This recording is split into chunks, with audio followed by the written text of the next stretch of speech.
At midnight on a sweltering August night in 1947, as fireworks split the sky above Delhi and crowds roared, "Freedom!" One man in a simple white kurta sat alone, staring at a map that looked like it had been slashed open by a knife. India was finally free, and Maulana Abul Kalam Azad was watching his life's dream bleed on the table in front of him. The clock on the wall thudded towards dawn. In less than a year, he knew, the chaos of partition could swallow the country whole. On one side of this story stood Azad, scholar, revolutionary, dreamer of a united India where Hindu and Muslim would share one flag. On the other side, his fiercest political rival, Muhammad Ali Jinnah, the immaculate lawyer with a razor-sharp vision of a separate Pakistan.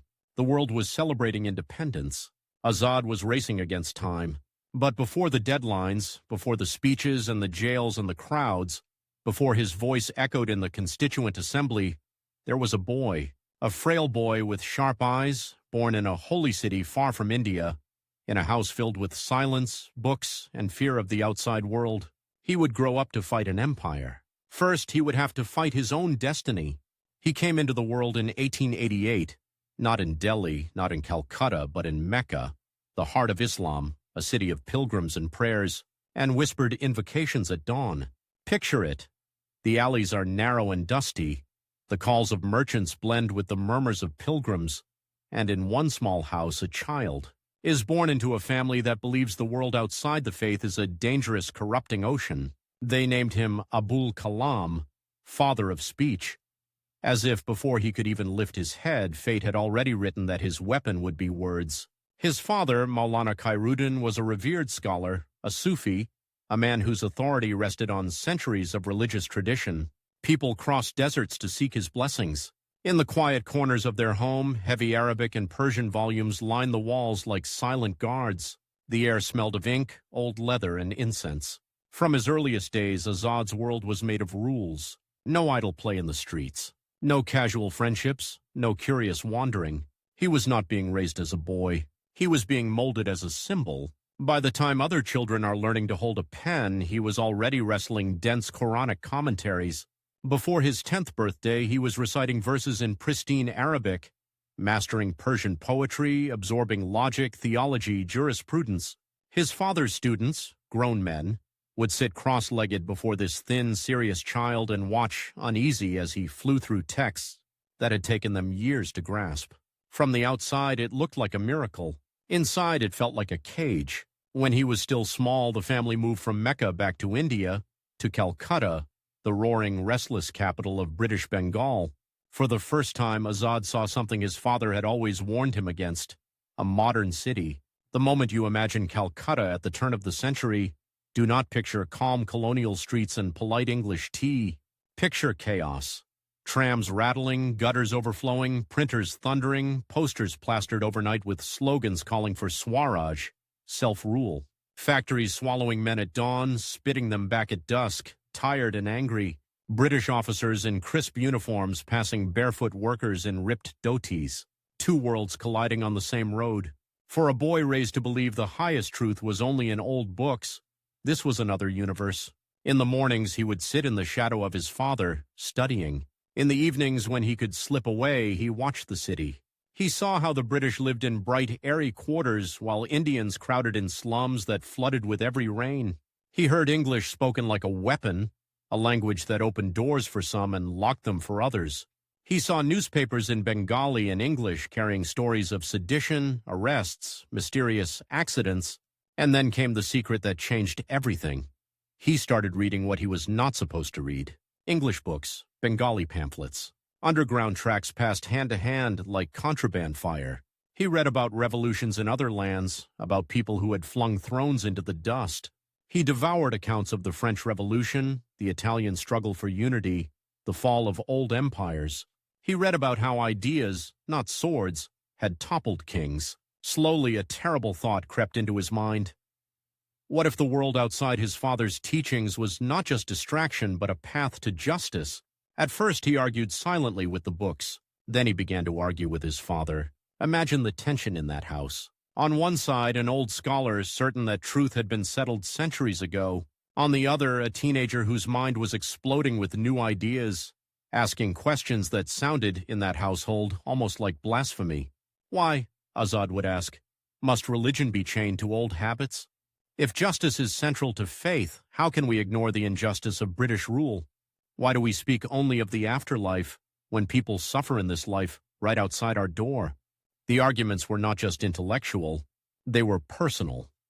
Every question was a crack in the authority that defined his father's existence, so the house tightened around him. More rules, less freedom, stricter schedules of study and prayer. But something irreversible had already happened. Once you have seen an empire from outside the classroom, its power begins to look less like fate and more like a decision. And decisions can be changed. There is a moment every revolutionary remembers for the rest of his life, the first time he sees his own people kneel. For Azad, that moment comes not in a grand hall or a battlefield, but on a street in Calcutta. A British officer on horseback rides past. Men who had been laughing and talking fall silent, stepping aside, some lowering their gaze. The officer never looks at them. He does not have to. His very presence declares, "This land is mine." Something in Azad hardens. He is barely out of his teens when he makes his first forbidden choice. He begins to write. Not sermons, not commentary, essays. Articles, arguments sharpened to a point. At first he writes anonymously for small Urdu papers, hiding behind pen names like a thief in the night. But his words are not timid. They are dynamite.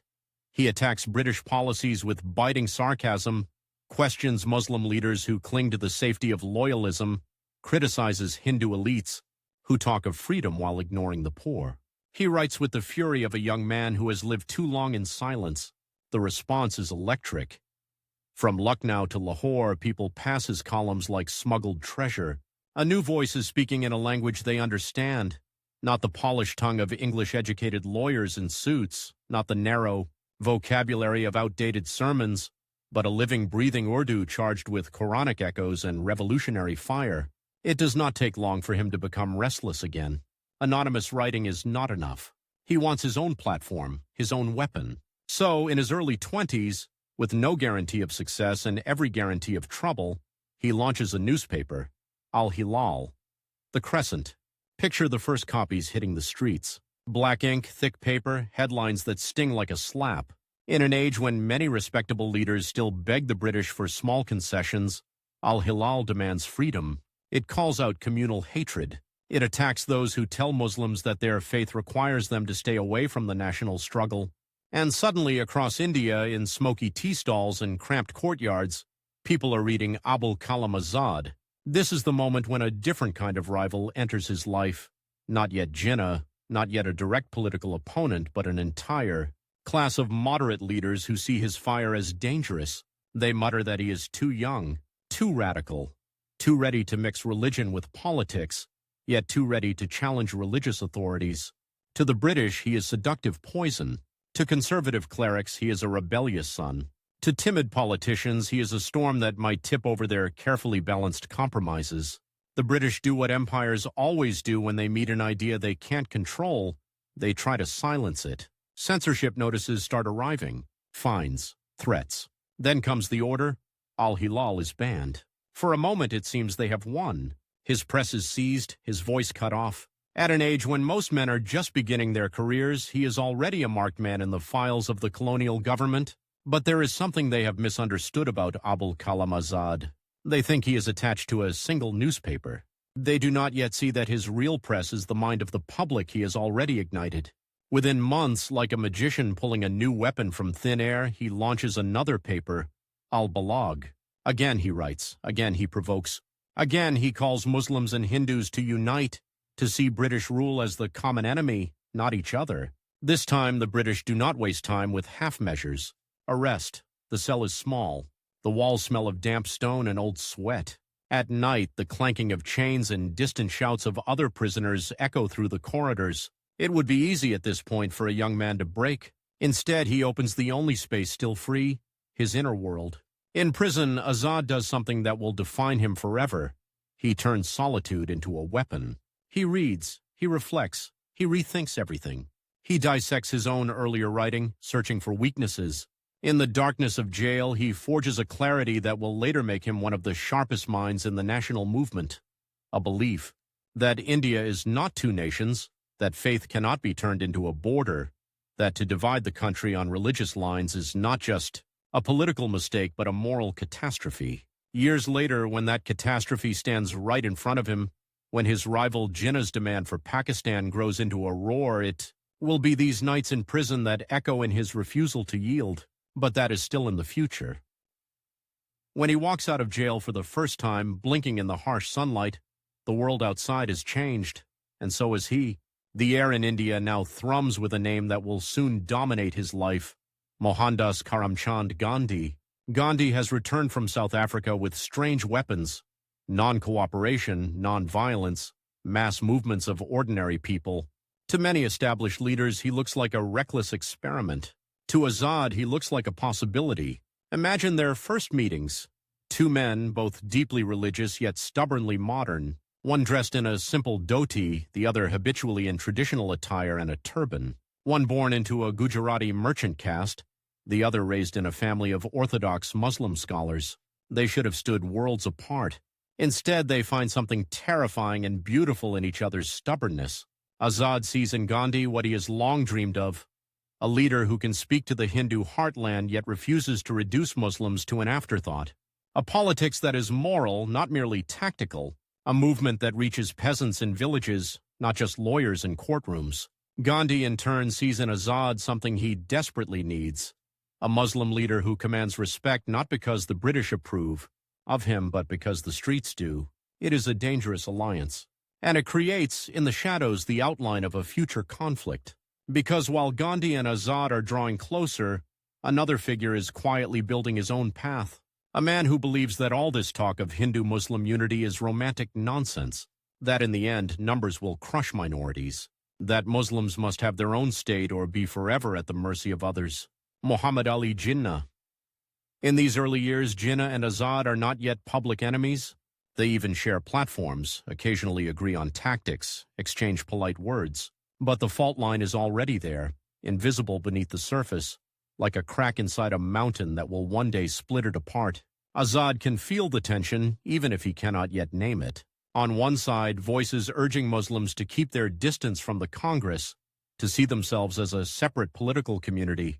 On the other, his own conviction that joining the national struggle is not betrayal, but obedience to the deepest principles of Islam: justice, equality, resistance to tyranny. And somewhere, ticking softly like a bomb no one hears yet, is a clock. He does not know the exact deadline. He cannot see the precise date. But he senses something very few of his contemporaries are willing to face.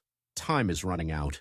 If Indians do not build a shared political home now while the empire is still strong, then when British power weakens, it may not be freedom that fills the vacuum, but division. That is the race he is now entering. Not just a race against foreign rule, a race against his own people's fears. And standing at the far end of that racetrack, though still distant, is the silhouette of his future rival, Jinnah, the man who will one day stand across the table from him with a competing dream for the same land. For now, Azad is still the young Maulana, newly emerged from prison, a rising star whose words can turn a crowd into a sea of raised hands. But the story of a life is not just the story of what a man does. It is the story of the storms he walks into and the storms he helps create. The first storm does not arrive as a cannon blast or a declaration from a palace. It arrives as a trembling in human voices. Calcutta, 1920. A makeshift stage, a restless crowd, the air heavy with sweat and expectation. On the dais stand men who will shape a century: Mohandas Gandhi, Jawaharlal Nehru, C.R. Das, and beside them the still young Maulana Abul Kalam Azad, his beard darker, his eyes already carrying the shadows of prison walls. The British Empire is at its most deceptive moment, victorious after the First World War but cracked beneath the surface. Soldiers have returned home with stories of Europe in ruins. In the bazaars of India, rumors spread that the empire is weaker than it looks. There is a window, a narrow one, and Azad knows it will not stay open for long. On this stage, two movements collide and merge: Gandhi's call for non-cooperation and the Muslim cry for justice over the fate of the Ottoman Caliphate, the Khilafat movement. Most respectable politicians say mixing religion and politics is dangerous. Azad thinks not mixing them is a luxury of people who have never seen a man whipped in the street. He steps forward to speak. The crowd falls silent, then surges with each phrase like a tide dragged by the moon. His voice is not polite, it is urgent. He does not beg the British for reforms. He calls for separation, moral, economic, psychological. Break, he tells them, not the laws of God, but the chains of fear. Leave the schools they run, the courts they command, the councils they pretend are yours. Refuse to be the tools of your own slavery. He weaves Quranic verses with the language of modern rights, speaks of ijtimai insaf, collective justice, and insists that to submit to foreign tyranny is not piety but sin. For Muslim listeners, it is like a current of electricity. For Hindu listeners, it is like hearing a Muslim scholar say aloud what they had only heard in Congress pamphlets.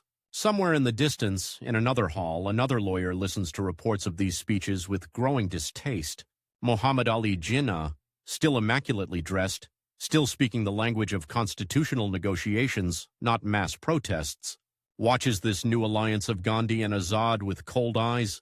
To him, all this talk of non-cooperation, of mixing mosque and politics, of flooding the streets with emotion, looks reckless, dangerous. He believes history is made by precise clauses in legal documents, not by barefoot crowds chanting under the sun. Azad thinks, without the crowds, the documents will never exist. Jinnah thinks, without the documents, the crowds will die in vain. They are racing toward the same finish line. They are already running in different directions. Non-cooperation explodes across the country. Imagine the scenes. Boys walking out of government schools, clerks resigning stable jobs, lawyers giving up their practice in British courts, bonfires of foreign cloth lighting up the night as spinning wheels appear in doorways like small stubborn acts of rebellion. For many Muslims, the Khilafat question gives this movement a sacred urgency. They are not only fighting for a nation they cannot yet imagine on a map, but for the dignity of a global symbol of Islam. Azad becomes the crucial bridge. In mosque courtyards, he explains that joining the national struggle is not a betrayal of faith, but its fulfillment. On Congress platforms, he insists that without Muslim participation, any idea of freedom will be a hollow shell. He is in constant motion now. Trains, meetings, secret discussions, late-night strategy sessions. Each morning, new warrants and notices appear with his name. Each evening, new crowds gather to hear him. Gandhi watches him with a mixture of pride and worry. He sees in Azad a man who can bring entire provinces of Muslims into the movement, but also a man whose fire, if turned the wrong way, could burn that bridge to ash. The British, meanwhile, take notes in thick confidential files. One line appears over and over. Extremely dangerous. Among the Muslims, perhaps the most dangerous man in India. But the empire has learned something from Al-Hilal and Al-Balag. When they silence Azad, his words multiply. So this time they decide to strike not only at the head but at the heart of the movement. Repression intensifies. Lathas crack on backs in village squares. Processions are fired upon. Jail cells fill up with men whose only crime is refusing to cooperate with their rulers. Gandhi, Nehru, Azad, they all know the risk. But there is another risk that haunts Azad more, that the window will close, the empire will recover its balance, and this chance will be lost for a generation. He tells a small circle of colleagues one night, in a dimly lit room buzzing with mosquitoes, if we do not push now, while the world is still shaking from war, they will pretend our patience is consent. We have at best a few years. History will not give us 10 chances. It sounds dramatic. It is in fact an understatement, because history is not about to give them 10 chances. It is about to give them one, and then snatch it away. The breaking point comes in a dusty town far from any capital, Chauri Chaura, 1922. A local protest turns violent.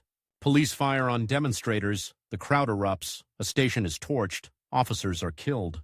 The news ripples through India like an electric shock. The British seize upon it. Proof, they say, that this mass politics is nothing but savagery. Newspapers loyal to the Raj splash bloody headlines. Behind closed doors, colonial officials sigh with relief. Perhaps the movement will now collapse under the weight of its own excess. Then comes the decision that stuns Azad. Gandhi, stricken by the violence, calls off the non-cooperation movement. Just like that. A campaign that had taken years to build, that had shaken the foundations of the empire, that had turned Azad into a national figure, suspended in a single stroke, Publicly, Azad stands by Gandhi. He speaks of discipline, of the moral core of the struggle, of how the fight must not descend into blind revenge. Privately, he feels something inside him crumple.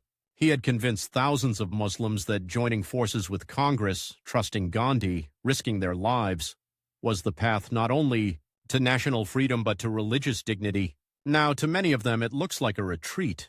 In drawing rooms and bazaars, doubters whisper, was this all just a game for the Hindu leaders? Will they always stop when freedom is almost in sight? Do they fear British lives more than they value Muslim hopes? Jinnah watches this with grim satisfaction. He had warned that mass politics would end in chaos. To his ears, non-cooperation's abrupt end is proof that Gandhi's path is unstable, that Congress is not a serious partner for constitutional progress. The rivalry is not yet open war. But in that moment, Azad and Jinnah step onto opposite banks of a widening river. Out of the ruins of that first great letdown, Congress has to rebuild its credibility, and it chooses, in a move that shocks many, a young Maulana as its face. In 1923, at a special session in Delhi, Maulana Abul Kalam Azad is elected president of the Indian National Congress. He is 35. Picture the hall. Tricolor flags, garlands of marigold, thousands of delegates sweating in the North Indian heat. On the dais, older leaders look at this serious, thoughtful scholar, still more at home with a book than a slogan, and silently wonder, can he hold this fractious organization together? For the British, his election is infuriating. For years, they had hoped to paint Congress as a Hindu body, out of touch with Muslims. Now that argument is weakened by a single vote. For many Muslim elites, especially those drawn to the All India Muslim League, this is betrayal. Azad, descendant of scholars, man of the pulpit, is now head of the very party they accuse of ignoring Muslim fears. He does not flinch. In his presidential address, he lays down the creed that will guide his entire political life, a creed that puts him on a collision course with Jinnah's evolving vision. Religion, he declares, in substance, if not in these exact words, is a matter between man and his creator. The nation is a matter between man and his fellow citizens. India is not a hostel where communities come and go. It is a home in which we have grown together for centuries. To divide it on religious lines is to deny our own history. For some in the hall, this is inspiring. For others, it sounds naive, almost dangerous. But Azad has made his choice. He is not a Muslim representative in Congress. He is a Congress leader who happens to be Muslim and refuses to let either side forget the full meaning of that. The years that follow are a blur of struggle and stalemate. Simon Commission, 1928. A body sent from London to propose reforms, with not a single Indian member. Protests erupt from Karachi to Madras. Black flags greet the commissioners. Cries of, "Simon, go back!" fill the streets. In Lahore, Lala Lajpat Rai is beaten by police during a protest and dies. Weeks later, Bhagat Singh and his comrades hurl bombs in the Central Legislative Assembly, more symbol than slaughter, shouting, "Inquilab Zindabad," long live the revolution. Azad watches a new generation flirt with violence. His heart is with their courage, his mind is skeptical of their methods. He stands again between extremes, between Gandhi's absolute nonviolence and the revolutionaries' pistols, between the calm of constitutional bargaining and the fury of bomb smoke. Meanwhile, in distant London, roundtable conferences are held. Gandhi goes. So do princes, communal leaders, men in suits arguing over words on paper. Jinnah is there too, increasingly frustrated, feeling ignored, speaking for Muslims who are numerically strong in India but politically sidelined. Azad, mostly in India, focuses on strengthening the Congress organization, deepening contacts in towns and villages, arguing tirelessly for a vision of composite nationalism, Hindus and Muslims not as two separate political entities making a treaty, but as two lungs of one body. He writes, he speaks, he travels. Jinnah studies, drafts, calculates. For now, their conflict is mostly theoretical. History is about to make it painfully real. September 1939. Without asking a single Indian, the Viceroy announces, India is at war with Germany. In the bazaars, nobody has seen a German. Yet young men are being recruited, resources drained, factories retooled to feed a distant white man's conflict. Congress knows an opportunity when it sees it. Britain is under pressure. Its enemies are on the march. If there was ever a time to insist, No freedom, no cooperation, this is it. But unity is fracturing. By now, Jinnah has transformed the Muslim League from a genteel debating club into a disciplined political machine. He has learned from his years in the wilderness, from being ignored at the round table, from watching Congress commandeer the language of nationalism. His new strategy is simple and ruthless. Congress will never be allowed to speak for Muslims. The League alone will. Any Muslim who believes in composite nationalism is, in this narrative, a dupe at best, a traitor at worst. Azad becomes, in Jinnah's speeches and in League propaganda, a symbol of everything they reject. A man who refuses to choose between faith and nation, who dares to say that Islam does not demand a separate state. As war spreads across Europe, both men feel the same tightening in their chest, though for different reasons. Azad sees a narrow, brutal countdown. If India does not settle her future before the war ends, the British will pit Hindu against Muslim to cling to power, or they will walk away leaving a broken house behind. Jinnah sees a different deadline. If the League does not establish itself as the sole representative of Muslims before Britain starts, transferring power, Pakistan will be a dream written in sand. Each believes he is racing against time to save his people. In 1940 at Ramgarh, Azad is chosen again as Congress president, this time for what will become the longest continuous presidency in the party's history. He will remain at the helm through every shock of the Second World War. Picture Ramgarh's wide field under a brooding sky. Rain threatens in the distance. The air is charged. Delegates sit on the ground, fanning themselves with folded papers. On the stage, Azad, now calmer in bearing but sharper in thought, rises to speak. He warns that Britain is fighting a war against fascism while maintaining its own empire. He insists that India cannot be asked to defend freedom abroad while denied it at home. But he also warns his colleagues against hasty decisions that might shatter Hindu-Muslim unity. On another stage, in another city, another resolution is being prepared. Lahore, 1940. The Muslim League gathers in a sea of green flags. Here, Jinnah lays his cards on the table. The Lahore Resolution, later called the Pakistan Resolution, declares that Muslims are a separate nation and must have independent states in the areas where they are a majority. The contrast is stark, almost cinematic. In the same year, under the same imperial sky, Azad stands before a tricolor arguing India is one. Jinnah stands before the crescent star arguing India is two. Two visions, two vocabularies, one land. The race is now openly declared. In 1942, with the war at its peak, another British emissary arrives, Sir Stafford Cripps. He comes bearing proposals, Dominion status after the war, a vaguely promised constituent assembly, and a poison pill, the right of provinces to opt out of any future union. For Jinnah, this is a crack through which Pakistan can be born. For Azad, it is a crack that could split India forever. As Congress president, Azad sits across the table from Cripps in long, exhausting sessions. The rooms are stuffy, windows shut against the heat and dust, ashtrays overflowing. Maps are unrolled, phrases underlined, each comma a future battle.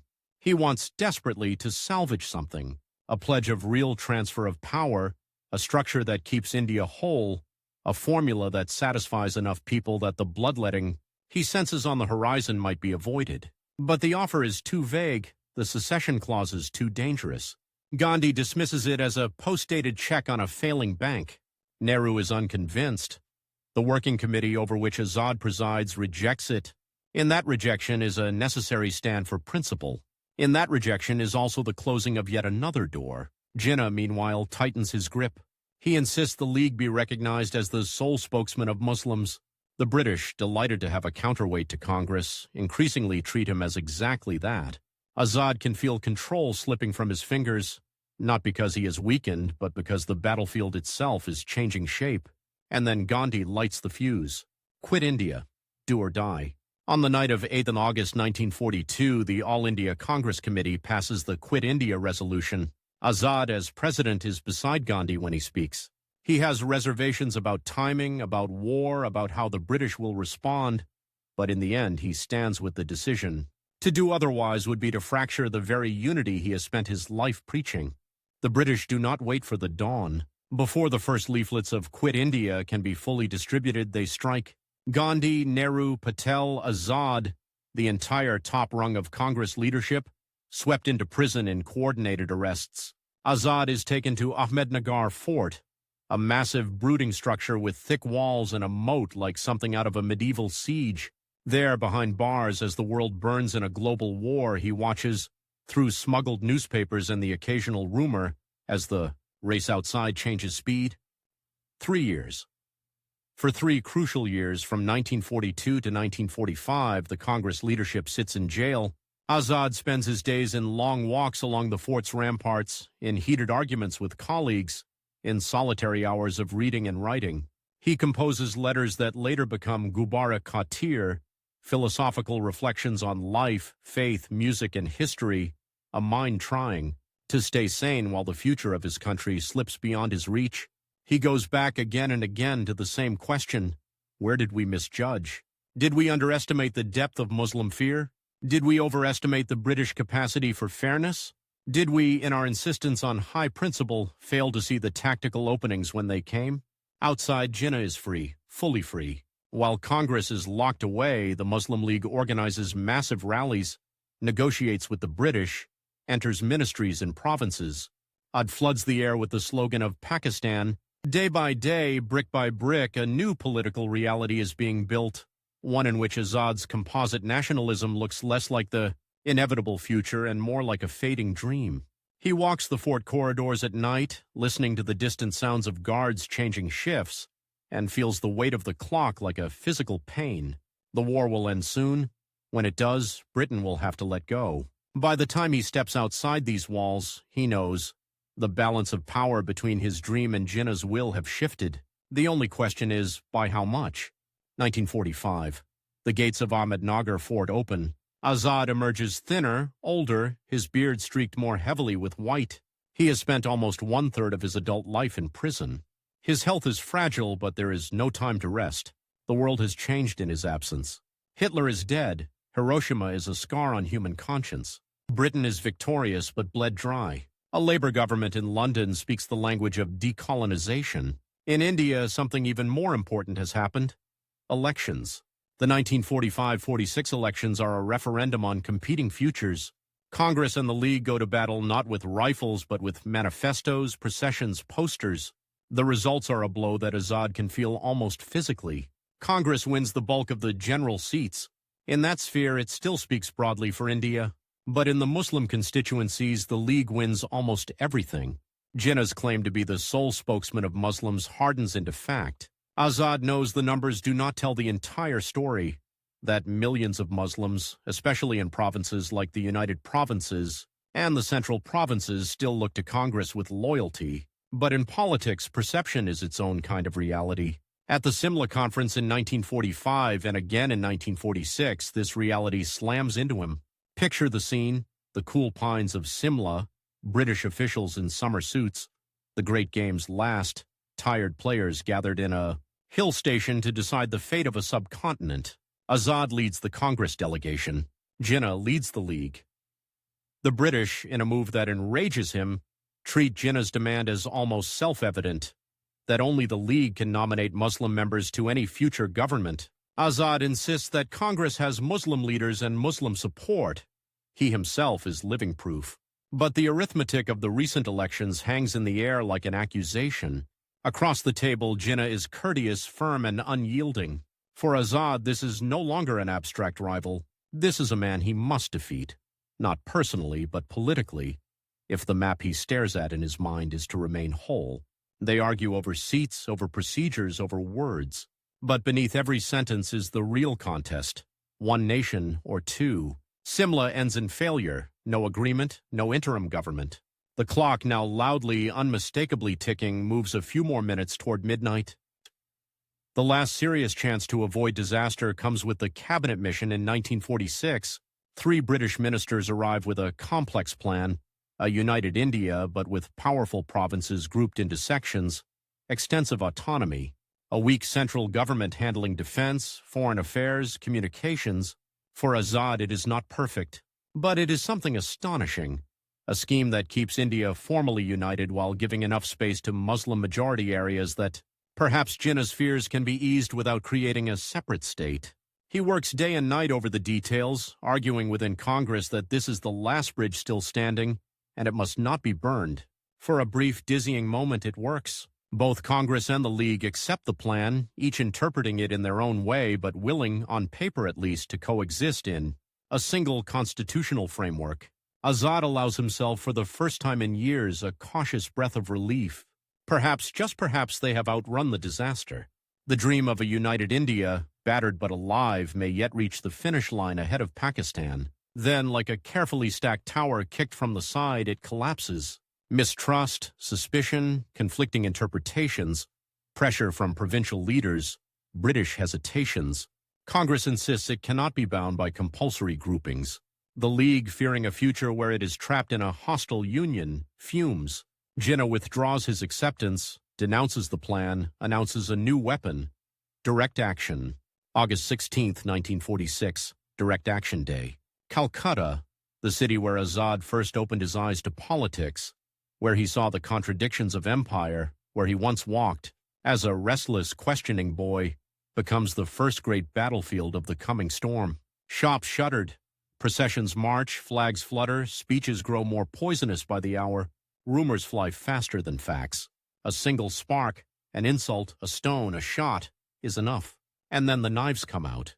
Hindu and Muslim who had lived as neighbors for generations turn on each other in an orgy of fear, rage, and manipulated hatred. Bodies in the streets, homes burned, children orphaned overnight. The great Calcutta killings stain the soil a color that no future map can wash clean. Somewhere, Azad receives the news, each telegram another wound. This, he realizes with a sinking, almost physical certainty, is not just a riot. This is the rehearsal.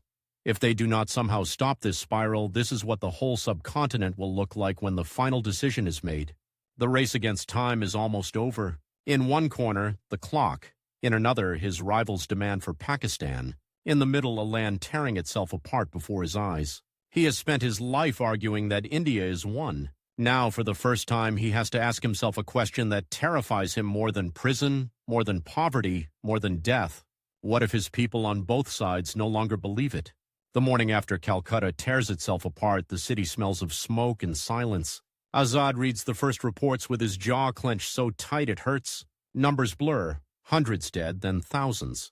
Hindu names, Muslim names. Streets he has walked, mosques where he has prayed, neighborhoods where he has delivered speeches now reduced to statistics and ashes. He had feared a rehearsal. Now he sees the full script being written in blood. The violence does not remain an isolated madness. It behaves like a contagious idea. Noakhali, Bihar, Garhmukteshwar, Rawalpindi, as if the map itself has begun to bleed at its borders. Wherever he travels now, he sees the same things. Trains delayed because they are carrying corpses, wells stained with more than mud, children staring at the world with eyes too old for their faces. Azad moves from city to city, his voice hoarse, begging for sanity. Do you not see? He thunders in packed halls and open Maidan grounds. The fire you light at your neighbor's door will not ask for his religion before it consumes your own house. But his words, which once could swing a province, now seem thin against the roar of fear. Rumors travel faster than telegrams. Pamphlets filled with poison outnumber his appeals for unity. Then, in February 1947, a single announcement narrows history into a countdown. Prime Minister Clement Attlee tells the British Parliament, power will be transferred in India by June 1948 at the latest. A date, for some, a promise. For Azad, a loaded gun placed on the table. They have at best 16 months to decide the fate of 400 million people, to draw borders or refuse them, to protect minorities on both sides of an invisible line that does not yet exist, to prevent Calcutta from becoming a template. He had once told his colleagues, history will not give us 10 chances. Now it feels as if history is giving them half of one. Formally, his own power is changing shape. His 6-year term as Congress president ends. Jawaharlal Nehru takes over in 1946. On paper, Azad steps aside. In reality, he is still in every room that matters. He carries, more than any other leader, the trust of a segment of India that feels increasingly cornered.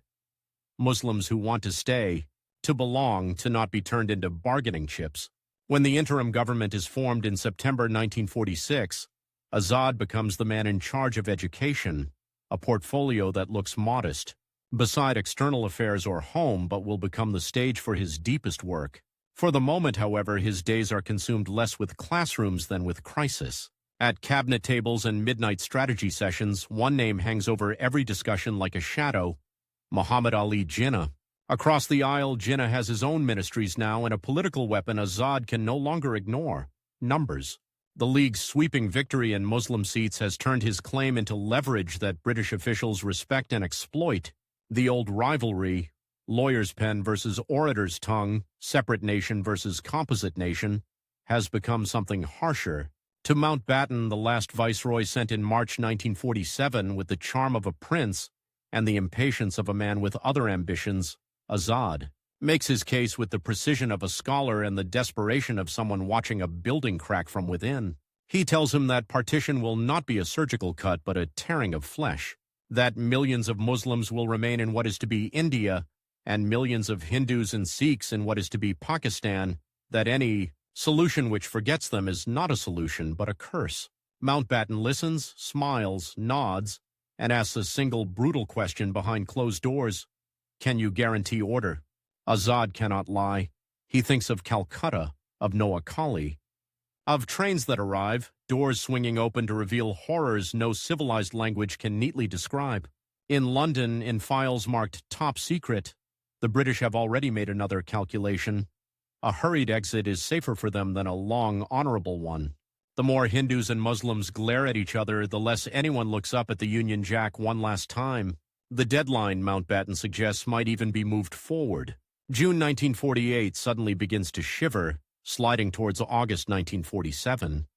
Inside the Congress Working Committee, the real earthquake hits. Azad stands almost alone in the center of a semicircle of men whose faces he has known for decades.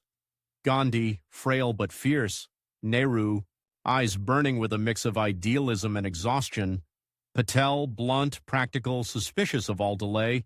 The choice before them is not pretty. Accept partition now, swiftly, decisively, hoping to staunch the bleeding, or hold out for a united India and risk, as Patel keeps insisting, a civil war so vast even their imaginations cannot measure it.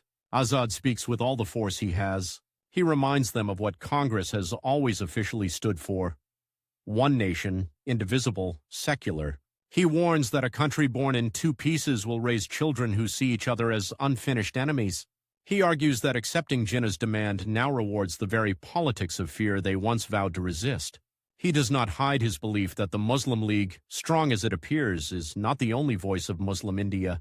He points quietly but pointedly to his own existence as proof. But one by one, his colleagues lean the other way. Patel is blunt. We can no longer hold Muslims against their will. If they insist on separation, better to accept it and save as much as we can. Nehru, torn, eventually concludes that a united India in chains is no victory. Perhaps a divided India in freedom can at least breathe.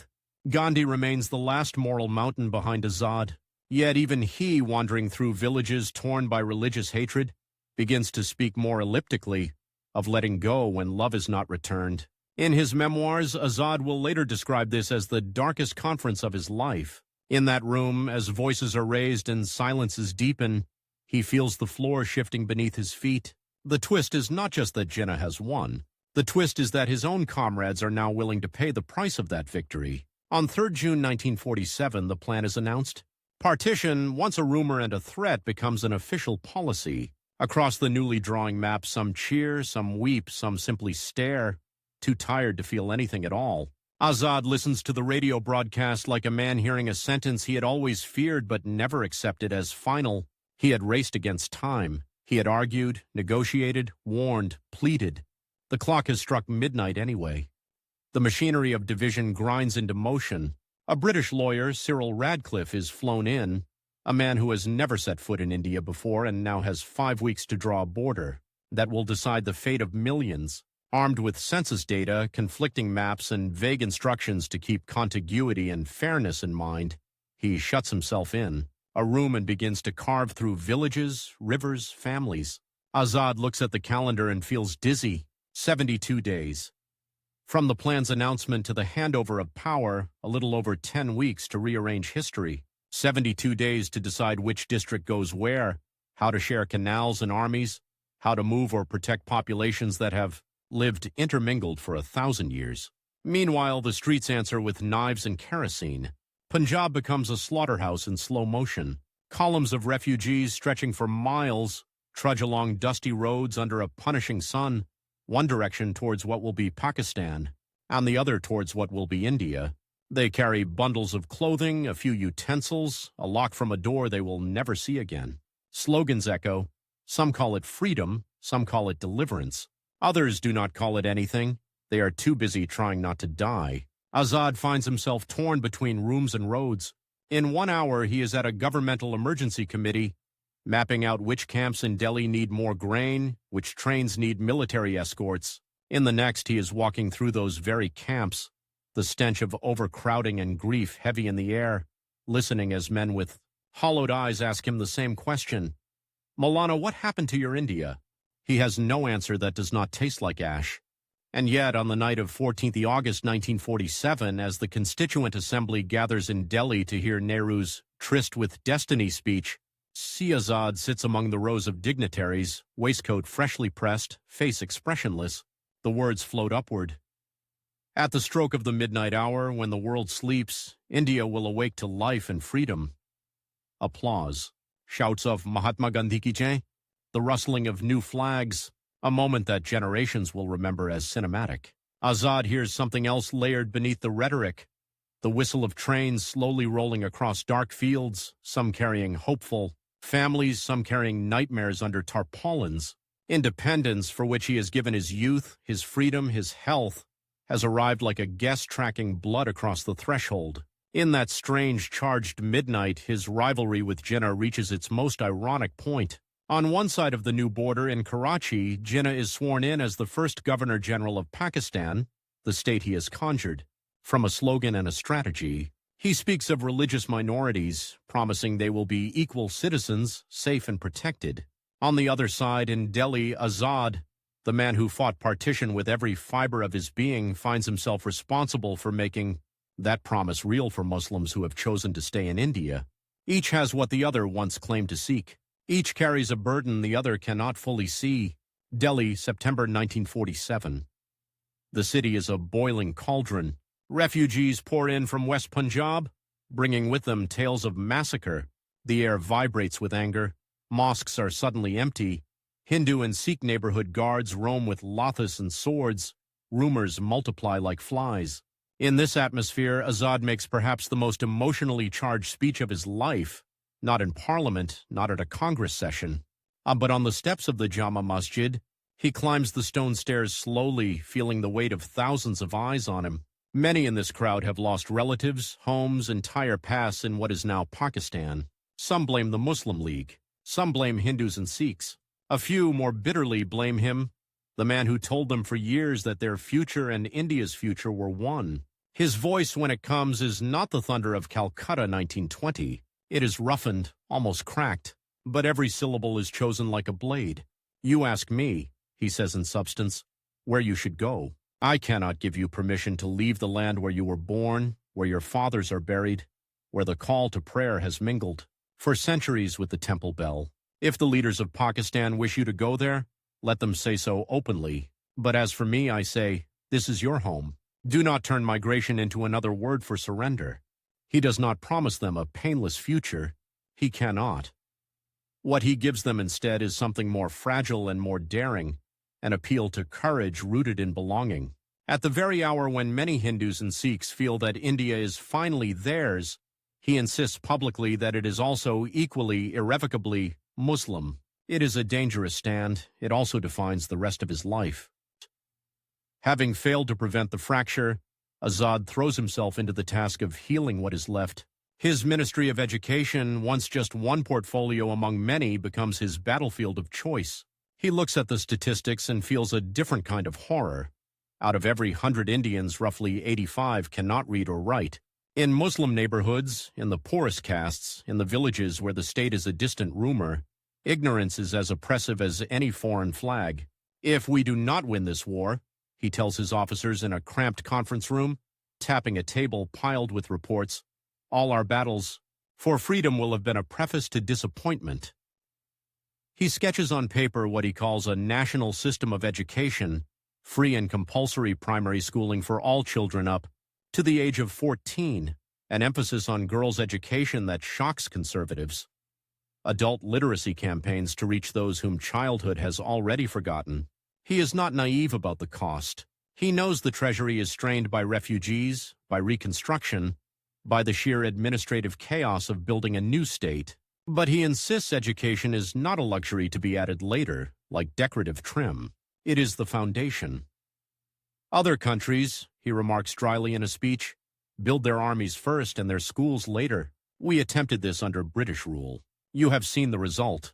Let us try just once to reverse the order. At the higher levels, he moves with the same restless urgency. He champions the University Education Commission under Dr. S. Radhakrishnan in 1948, asking it to reimagine what an Indian university should be in a free country. Not just exam factories or colonial relics, but places where science and philosophy, ancient texts, and modern technology can speak to each other.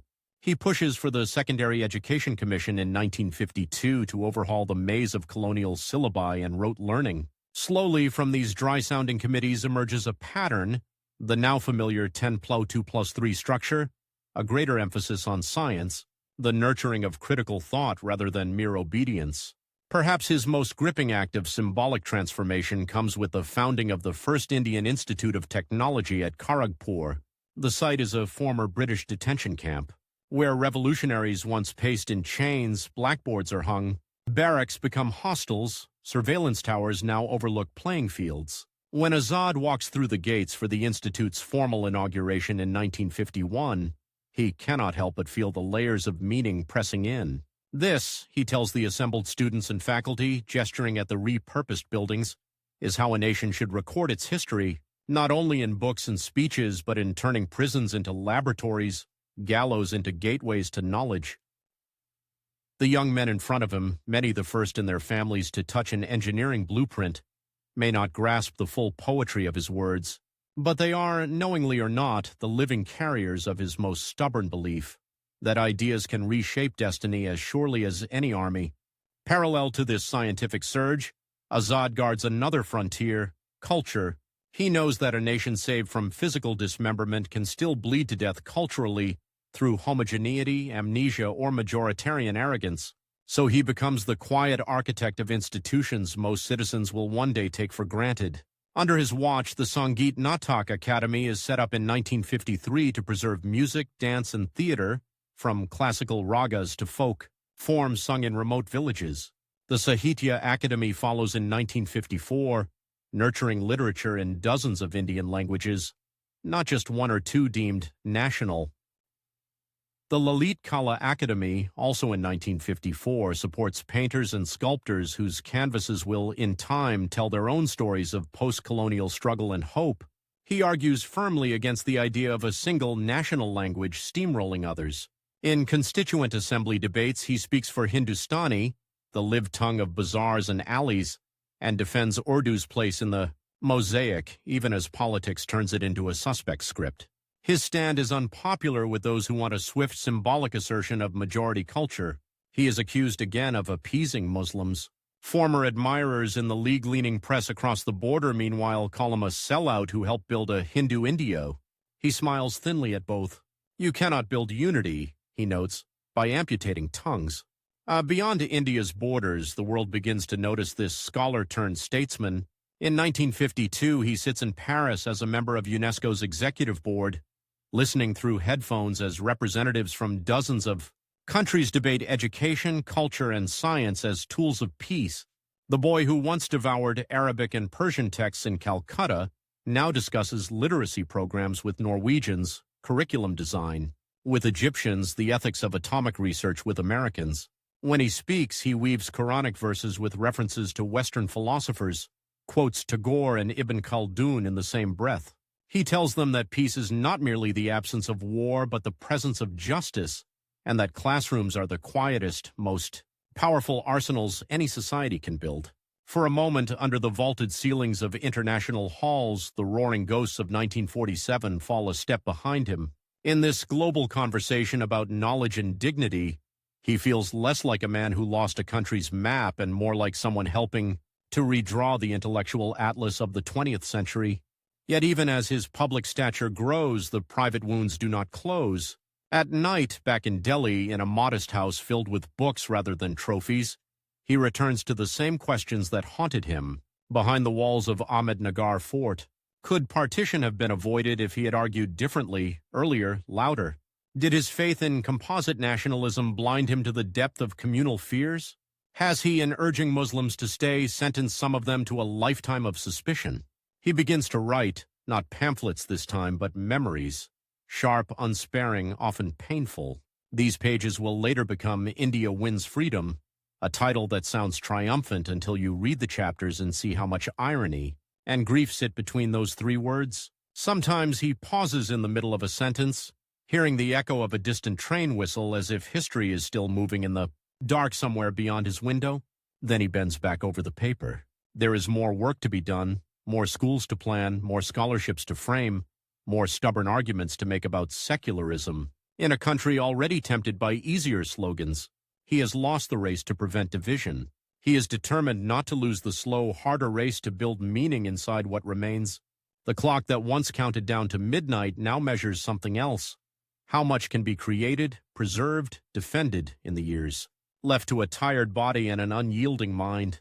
Imagine giving the best years of your life to one idea, and then spending your last decade wondering every single morning whether that idea is quietly dying while the world praises you for having won. That is how the final act of Maulana Abul Kalam Azad's life begins. By the early 1950s, his beard is more white than black, his shoulders a little more stooped, but when he walks into the parliament building in New Delhi, people still straighten in their chairs.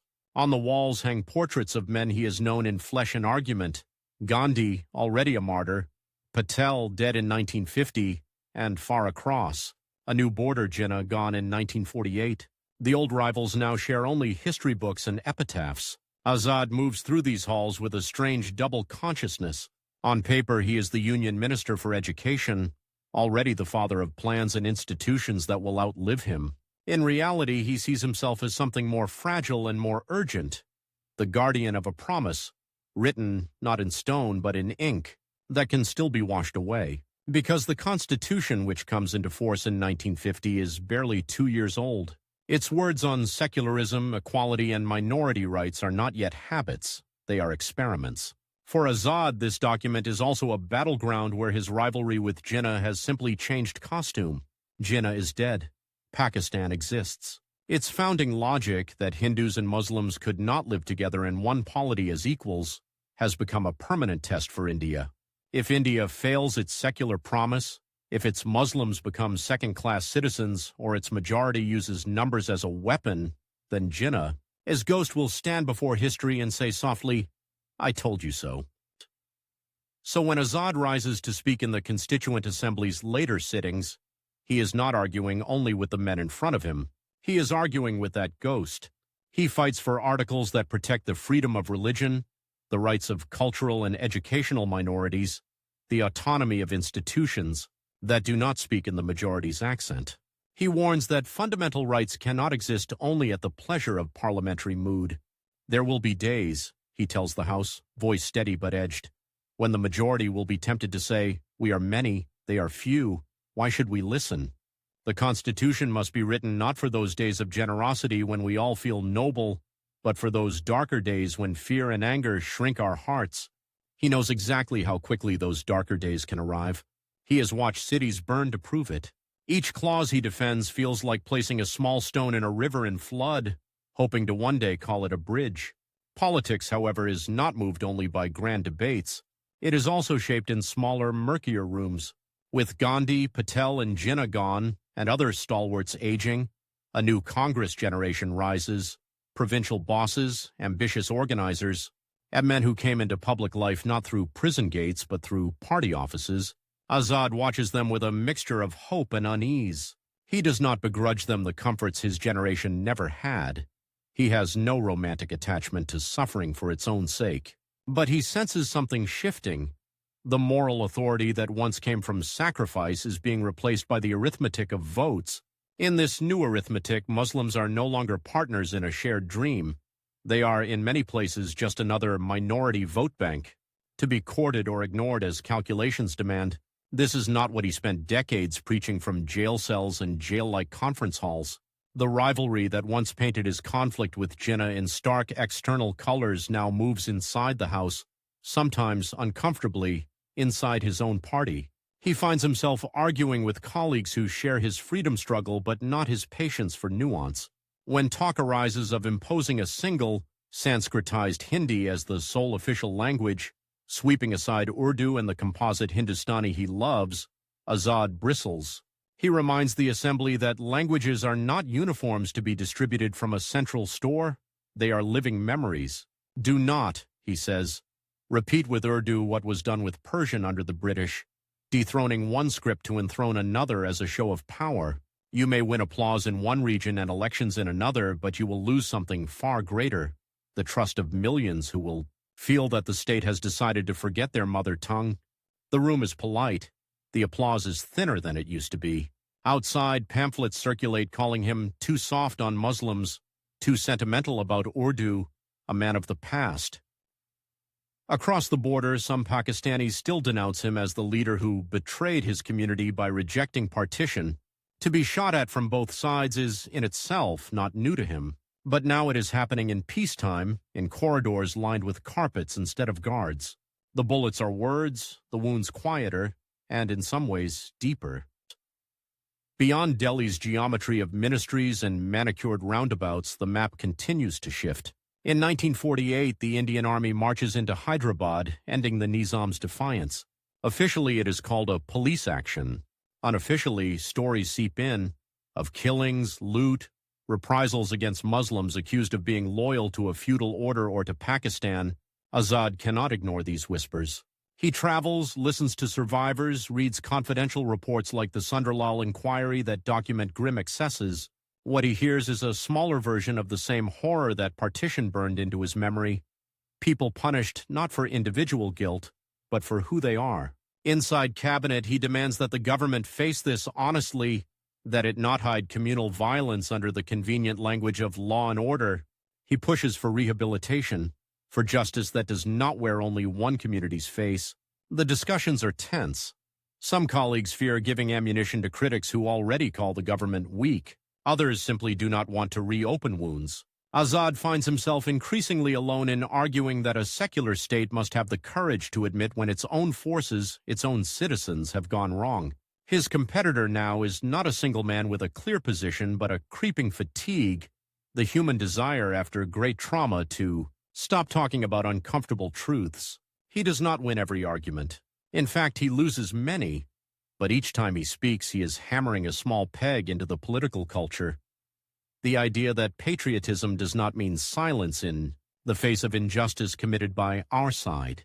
Meanwhile, the project closest to his heart, education, is no longer just an idea in files. It is a reality that must survive. Budgets, elections, and indifference. The first batches of engineers from the institutions he helped imagine are beginning to graduate. Colleges in distant towns hum with new courses. Village schools sprout blackboards where, a decade earlier, there had only been rough walls. But the numbers are still cruel. Tens of millions of children do not attend any school. Among girls in many regions, illiteracy remains almost total. In minority districts, the poverty of the mind mirrors the poverty of the pocket.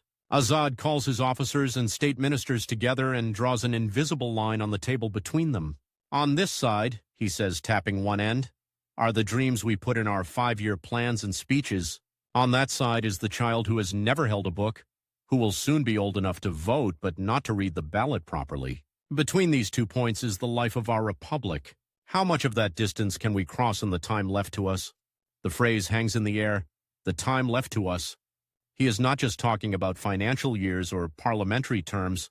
He is quietly beginning to think of his own calendar. The doctor's warnings have grown sharper. There are murmurs of high blood pressure, of a heart that has beaten hard through too many crises. He laughs them off in public, but in private he feels it. In the small breath he has to steal on staircases, in the weight of fatigue that lingers longer after each journey. Time, which once seemed a vast battlefield stretching across decades, has narrowed into a shorter trench. He knows with the cold clarity of a mathematician that he may have only a few years to entrench the idea of universal secular education so deeply that no future government, however narrow, can easily uproot it. The race that once was against the British and against Jinnah is now also brutally against his own body. And then another kind of race begins, not in the streets but on paper. In a quiet room filled with writing desks and creeping shadows, Azad leans over piles of notes, drafts, and letters. The book that has been forming in his head since the dark days of Ahmednagar Fort is finally taking shape. India Wins Freedom. On the surface, it is a memoir. In truth, it is also a legal testimony addressed not to a court but to the future. He writes about negotiations with the British, about the fracturing of unity inside Congress, about his arguments with Jinnah, with Gandhi, with Patel, with Nehru. He does not spare himself. He records his mistakes, his miscalculations, his moments of arrogance and of despair. The pen moves across the page with a different kind of urgency now. This is the one debate he cannot return to clarify later. Death is a ruthless editor. As the manuscript grows, he faces a cruel dilemma.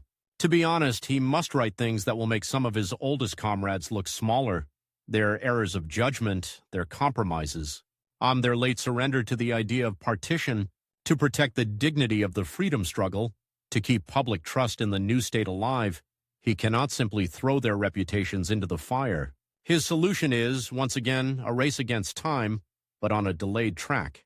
He agrees that the most sensitive, most explosive portions of his narrative will be sealed, locked away in the National Library, not to be published until 30 years after his death.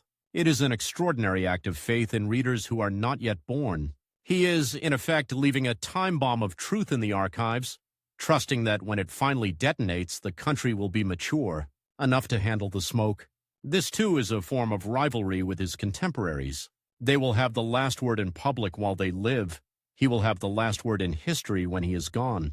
In 1957, India Wins Freedom appears, mostly. It is praised, debated, bought, borrowed, but those final sealed pages sleep in darkness, a future whisper trapped in cloth and string.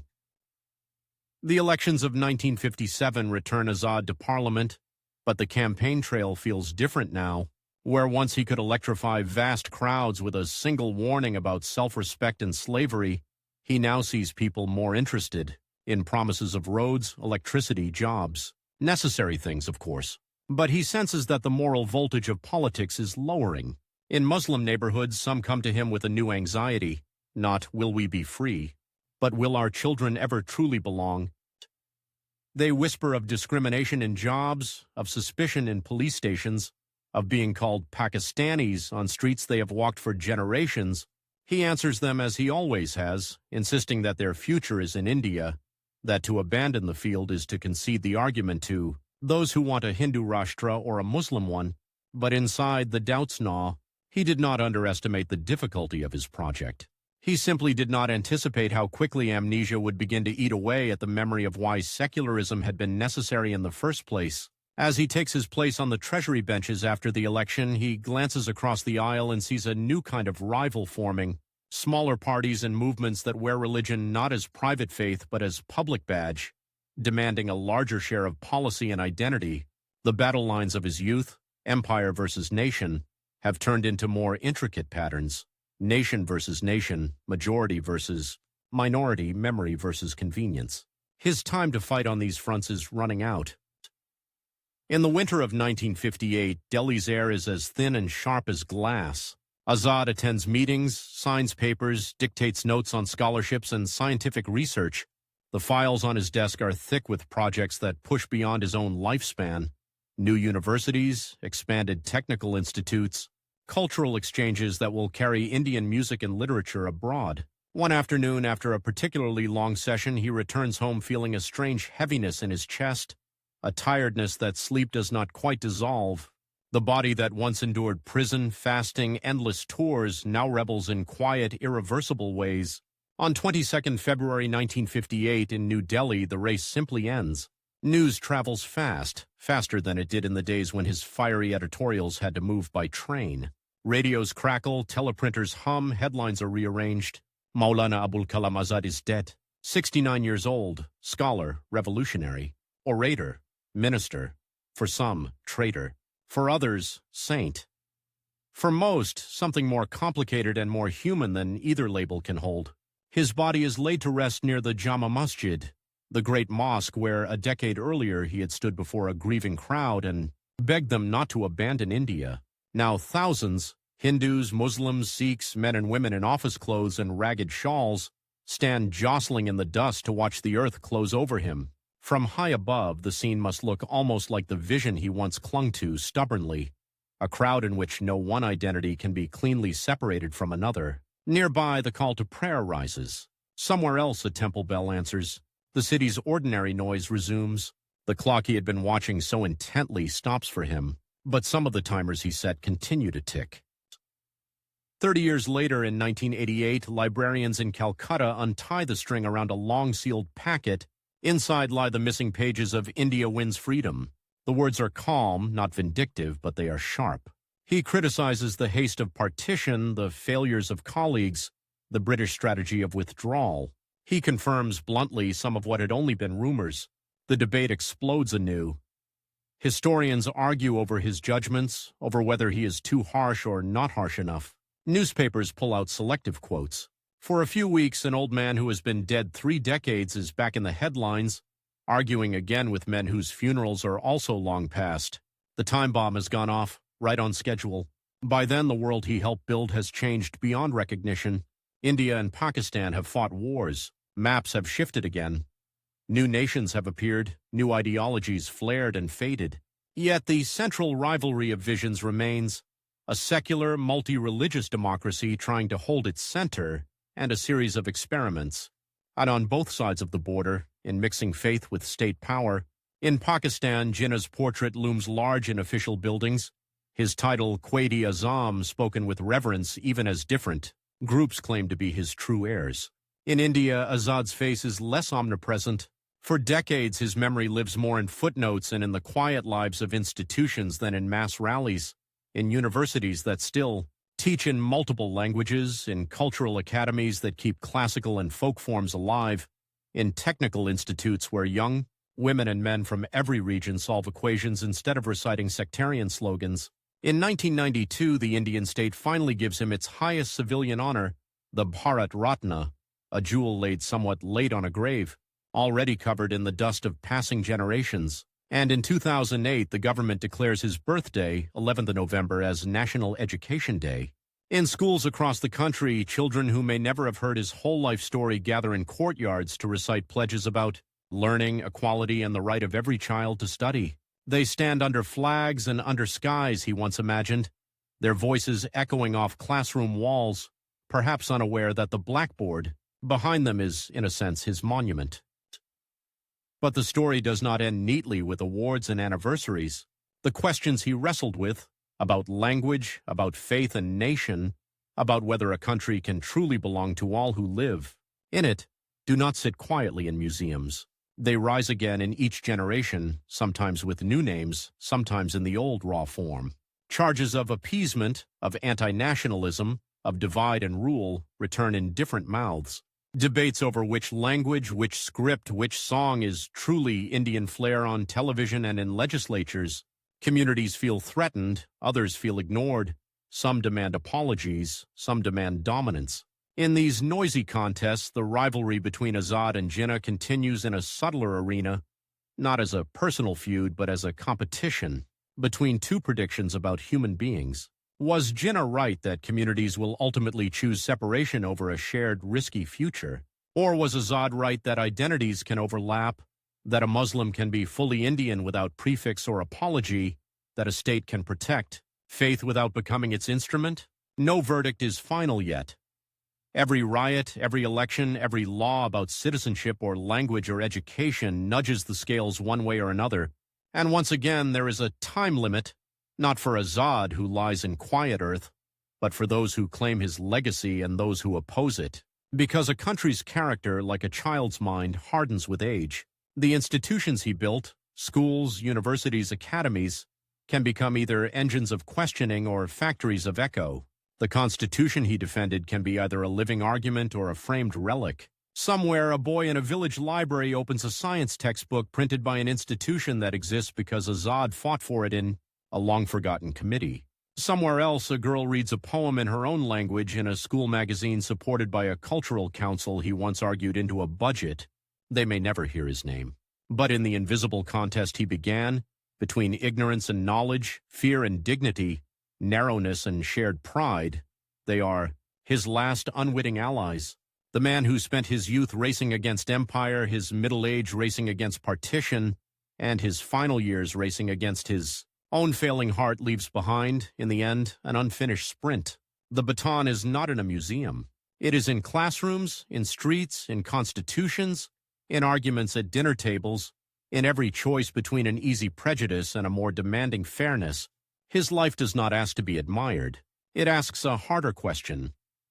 In the time left to us, what will we do with the idea he refused to bury, that a nation, like a human, soul is at its strongest, not when it is divided, but when it has learned, painfully and stubbornly, to live as one?